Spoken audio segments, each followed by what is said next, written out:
Hello friends, उमंग study point के online platform पर आपका बहुत बहुत स्वागत है। ये सिंधु घाटी सभ्यता से संबंधित वीडियो है। देखते हैं प्रमुख स्थल, उत्खनन वर्ष और उत्खननकर्ता कौन है इसका, और नदी किस तट पर ये सभ्यता है और वर्तमान स्थिति क्या है।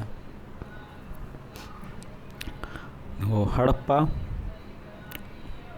इसकी खोज हुई थी 1900 वर्ष में, उत्खनन वर्ष 1921, और उत्खननकर्ता कौन था? दयाराम साहनी। और नदी कौन सी है? हड़प्पा किस नदी के किनारे है? रावी नदी के तट पर। वर्तमान में कहाँ है ये? पाकिस्तान के पंजाब प्रांत के मोंटगोमरी ज़िले में, पाकिस्तान के पंजाब प्रांत के मोंटगोमरी ज़िले में। अगला है मोहनजोदड़ो, 1922 में इसका उत्खनन हुआ। और उत्खननकर्ता कौन है इसके? राखलदास बनर्जी। ये मोहनजोदड़ो किस नदी के तट पर है? सिंधु नदी के तट पर है और पंजाब के सिंध प्रांत में है। सिंध प्रांत के लरखाना ज़िले में हैं वर्तमान में। सुतकांगोडोर, इसका उत्खनन वर्ष है 1929 और उत्खननकर्ता कौन है? Aurel Stein. और नदी कौन सी है? दास्क नदी के किनारे है, जो बलूचिस्तान पाकिस्तान में पड़ता है। रंगपुर 1953 से 55 के बीच में उत्खनन हुआ था। उत्खननकर्ता कौन है? रंगनाथ राव। और नदी भाबर नदी है। और वर्तमान में स्थिति क्या है? गुजरात के काठियावाड़ जिला में है। चन्हुदोड़ो, इसका उत्खनन वर्ष है 1931। उत्खननकर्ता कौन है? गोपाल मजमूदार। और सिंध नदी के तट पर है, ये सिंध पाकिस्तान में वर्तमान में। रोपड़ 1953 से 1971 वर्ष तक। उत्खननकर्ता कौन है? यज्ञदत्त शर्मा। और नदी सतलज नदी के तट पर है, वर्तमान में पंजाब के रोपड़ जिला में है ये। कोटदीजी 1953 से 57 के बीच में हुआ था। इसके उत्खननकर्ता कौन है? फजल अहमद खां। और सिंध नदी के तट पर है ये, और सिंध प्रांत के खैरपुर नगर में है वर्तमान में। सिंध प्रांत के खैरपुर नगर में। आलमगीरपुर 1958 में हुआ था, यज्ञदत्त शर्मा है और वर्तमान में हिंडन नदी के तट पर है और मेरठ उत्तर प्रदेश में वर्तमान स्थिति। लोथल 1955 से 63 के बीच हुआ था, ये बहुत महत्वपूर्ण है। और SR राव भार्गव इसके उत्खननकर्ता हैं और भोगवा नदी के किनारे है ये। वर्तमान स्थिति अहमदाबाद गुजरात में है।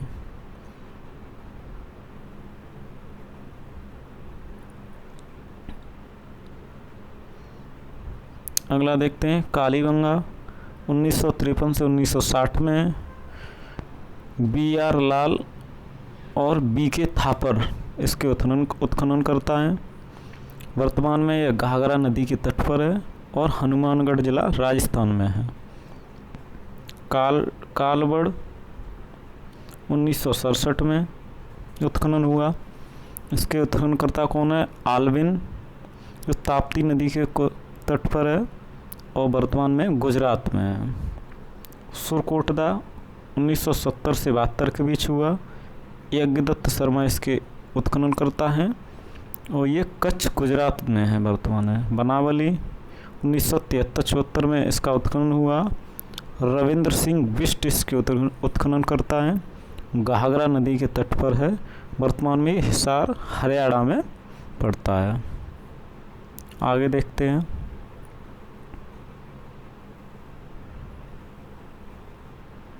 जो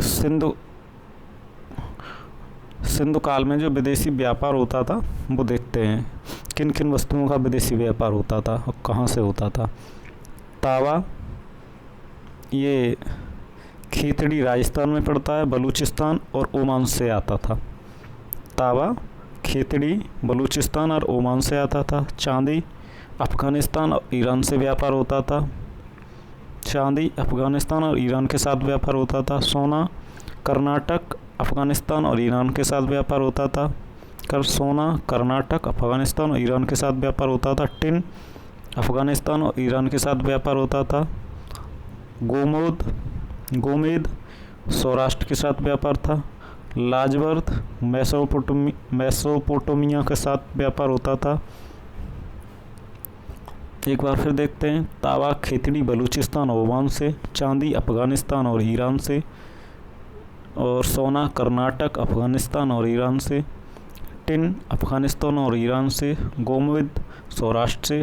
लाजवर्द मेसोपोटामिया से।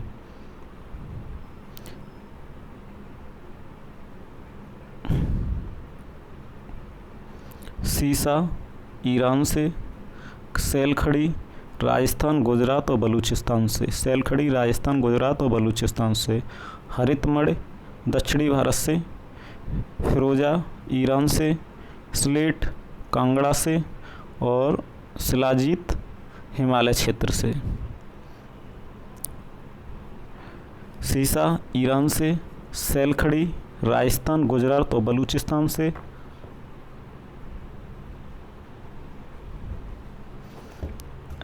हरितमणि दक्षिणी भारत से। और फिरोजा ईरान से। स्लेट कांगड़ा से। और शिलाजीत हिमालय क्षेत्र से।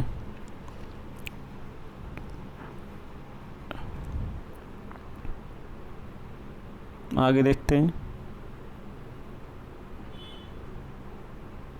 जो प्राचीन नदियां हैं और उनके नाम क्या क्या हैं, वर्तमान नाम क्या है। तो सिंधु का वर्तमान नाम सिंध है। सदानीरा का वर्तमान नाम गंडक है। गोमल का वर्तमान नाम गोमती है। कुंभा का वर्तमान नाम काबुल है। सुवास्तु का नाम स्वात है, स्वात नदी। परसुड़ी का नाम रावी है।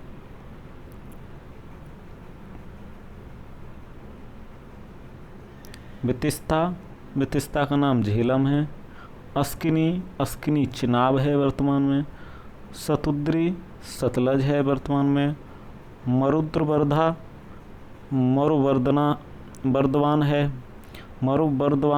वर्तमान में। बिपाशा ब्यास है वर्तमान में। सुषमा सोहना नदी है वर्तमान में।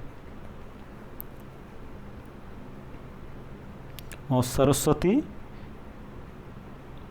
ये घाघरा या घग्गर नदी है। सरस्वती या दृष्टद्वंती ये घाघरा या घग्गर नदी है।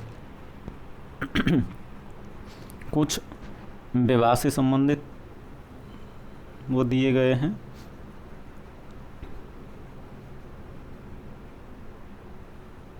विवाह कितने प्रकार के होते हैं इसमें देखते हैं।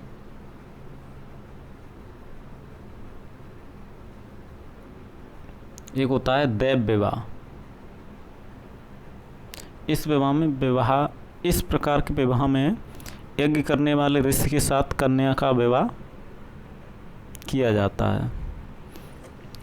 यज्ञ करने वाले ऋषि के साथ कन्या का विवाह किया जाता है, इसे दैव विवाह कहते हैं। आर्ष विवाह, इस प्रकार के विवाह में वर को 2 गायें दान में देते हैं। आर्ष विवाह में क्या होता है, वर को 2 गायें दान में देते हैं। प्रजापत्य विवाह, इस प्रकार के माता पिता से वर कन्या को सौंपने का आग्रह करता है।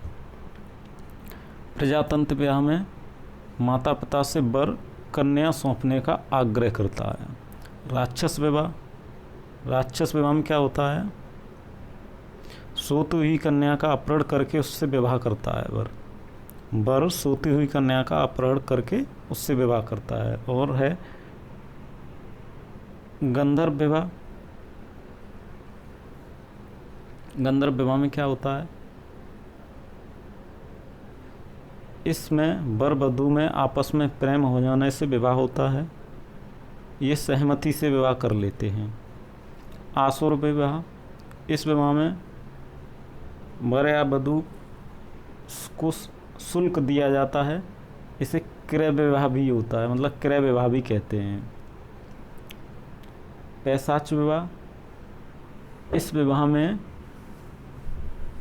वर सोई हुई कन्या से बलपूर्वक संभोग करता है। पैशाच विवाह में ये विवाह के प्रकार हैं। इनमें से एक न एक विवाह कहीं ना कहीं पूछ लिया जाता है, मैचिंग के लिए आ जाते हैं अक्सर कर। आगे देखते हैं।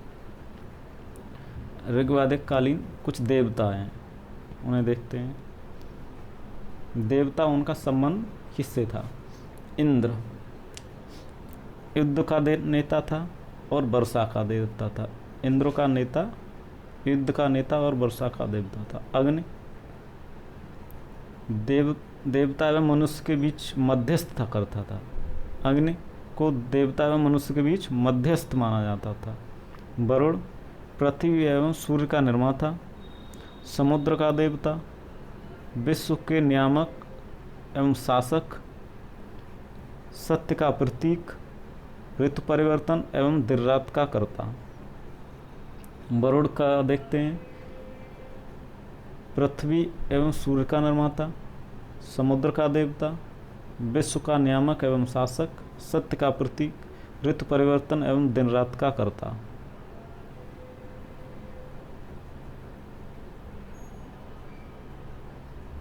घौ कौन सा था?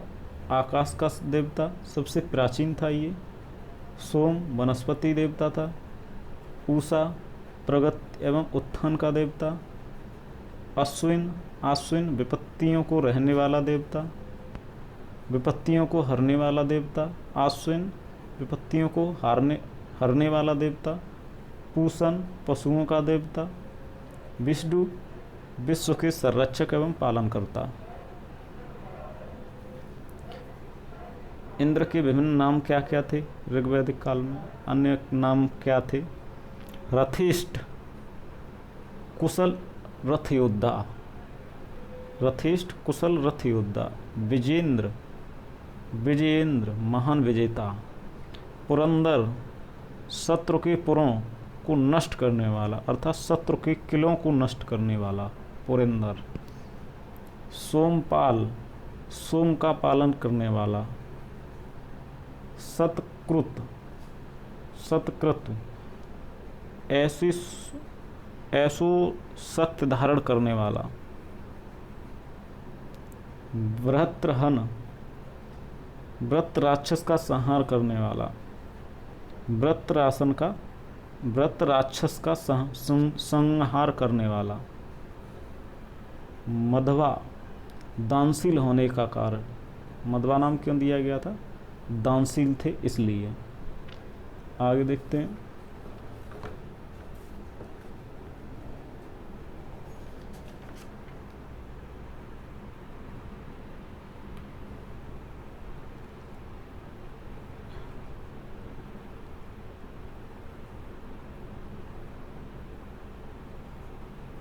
ये है थोड़ा,